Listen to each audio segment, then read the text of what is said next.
Well, Coach, a very impressive victory this weekend, defeating the defending conference champions 43-0. What kind of effect can a win like that have on your team? Well, I think it'll build us a huge confidence. Anytime the defending champ, you're able to, beat the defending champ. They were the number one scoring offense in the league. Their defense is incredibly strong.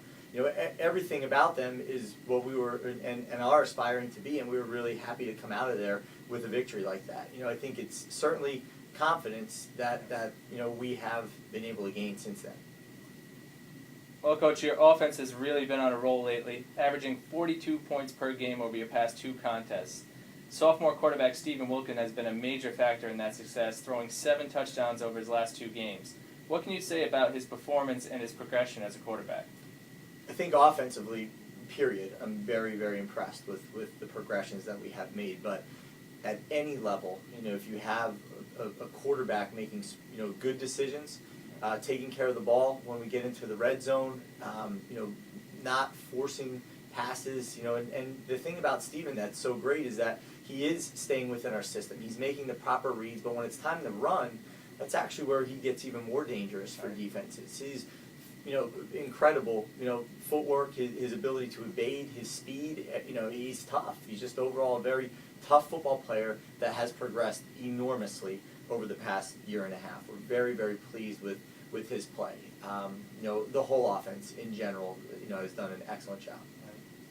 Well, let's talk a little bit about Connor Kelly. He's a senior athlete who has played both ways for you, not only during the year, but many times in the same game.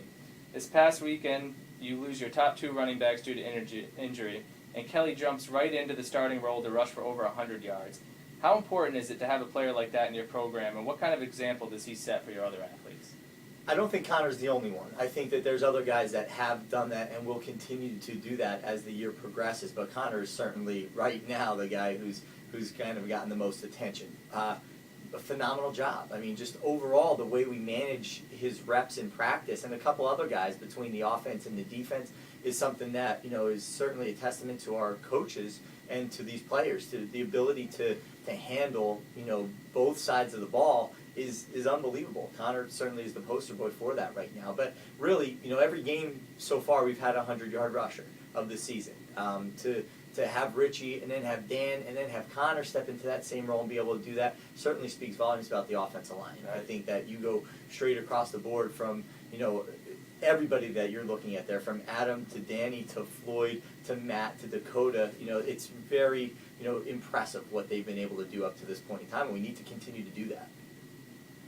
Well, speaking about continuing to do that, this week's matchup features the top 2 red zone offenses in the conference. UMass Dartmouth leads the way, scoring on 89% of their trips inside their opponent's 20, while your offense is a close second at 83%.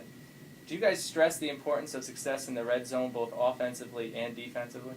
Absolutely. I mean, we stress the importance of every situation on the football field. And I think something that we spoke about earlier, but our trip with, and to Miami, really helped us a lot be able to take all those segments of the game and practice them under fire and make sure that we are evaluating the percentages, evaluating what we do in practice, and that is things has been translating onto the football field.